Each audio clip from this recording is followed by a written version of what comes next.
Германия, изтъкнати германски каякарки, които изхвърлиха спринтовата дистанция от портфолиото си за този шампионат.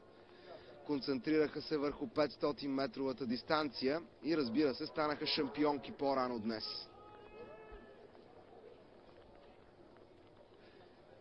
В първи коридор са британките Хана Браун и Анджела Хана, във втори унгарките Река Хаджимаш и Агнеш Сабо, в трети полякините Доминика Влодарчик и Катажина Кулджиейчик, в четвърти португалките Жоана Шкунчелош и Франциска Лая, в пети коридор Мария Кичасова и Анастасия Курлова от Украйна, в шести коридор сестрите Николина и Оливера Молдован от Сърбия, в седми Ана Лехач и Виктория Шварц от Австрия, в осми коридор Сузана Чикали и Франческа Генци от Италия и в девети Моа Викберг и Карен Йохансон от Швеция.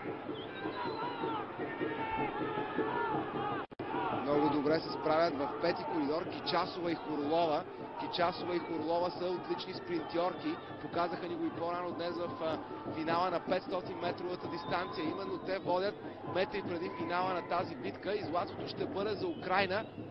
Сребърно отличие за португалките. Сякаш струва ми се, че полякините пък се пребориха за бронза. Мария Кичасова и Анастасия Хурлова успяват да стигнат до европейската титла. Те спечелиха кръг от световната купа в Сегет и като цяло са в отлична форма, както можехме да се убедим и от изминалите 200 метра. С победа през сезона в Белград бяха и Вашкончелош и Лая, така че тази развръзка изобщо не е изненадваща. Харесвам се, ама много близо да ще ми дойдеш.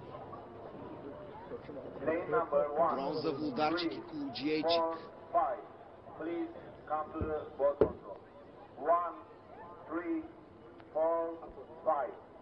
И отново недвусмислено, категорично на първата позиция украинките. Недалеч от медала бяха британките Хана Браун и Анджела Хана. Изглежда, че те са четвърти, точно така.